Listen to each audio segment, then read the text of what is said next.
तब्बल 5 वर्ष प्रशासकांच्या राज्यानंतर कोल्हापूर महापालिकेच्या निवडणुकीनंतर या ठिकाणी नगरसेवकांचं राज्य आलं आणि खऱ्या अर्थानं गेल्या काही वर्षातला बॅकलॉग भरून काढण्याच्या दृष्टीनं आजची ही बैठक अत्यंत महत्त्वाची होती। सर्वप्रथम मी कोल्हापूर शहरातील तमाम मतदार बंधू भगिनींचं मनपूर्वक आभार व्यक्त करतो, कारण त्यांनी या ठिकाणी सन्माननीय मुख्यमंत्री देवेंद्रजी फडणवीस साहेब, उपमुख्यमंत्री एकनाथजी शिंदे साहेब, कैलासवासी अजितदादा पवार यांच्या नेतृत्वाखाली महायुतीच्या सत्तेला या ठिकाणी पसंती दिली। गेल्या काही वर्षामध्ये कोल्हापूर शहरामध्ये अनेक समस्यांनी ग्रासलं होतं, त्यापैकी रस्त्याचा प्रश्न गंभीर होता। पण गेल्या वर्षभरामध्ये विधानसभेच्या निवडणुकीनंतर शहरातील रस्ते सुस्थितीत आणण्यासाठी आम्ही बऱ्याच अंशी यशस्वी झालेले आहोत।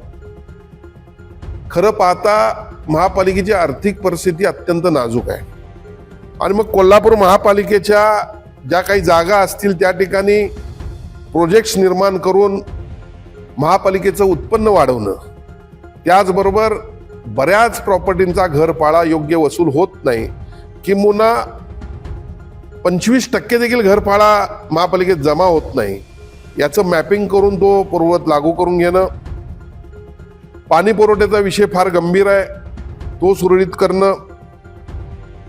TDR घोटाळा किंवा UDCPRच्या नियमावलीप्रमाणे UDCPR प्रमाणे ओपन स्पेसेस डेव्हलप करत असताना TDR देणे, रस्ते डेव्हलप करत असताना TDR देणे, अशा पद्धतीनं CSR मधून कोल्हापूर शहराचा विकास साधणे, छत्रपती शाहू महाराजांची नगरी म्हणून कोल्हापूरला पाहिलं जातं, एक हेरिटेज वास्तू म्हणून या ठिकाणी पाहिलं जातं, कारण कोल्हापूरमध्ये छत्रपती शाहूरायांचं या ठिकाणी वास्तव्य असल्यामुळं प्रत्येक प्रॉपर्टी आपल्याला हेरिटेज प्रॉपर्टी दिसेल आणि म्हणून इथून पुढच्या होणाऱ्या प्रत्येक प्रॉपर्टी या त्या पद्धतीच्या असल्या पाहिजेत, या दृष्टीने देखील या ठिकाणी चर्चा झाली।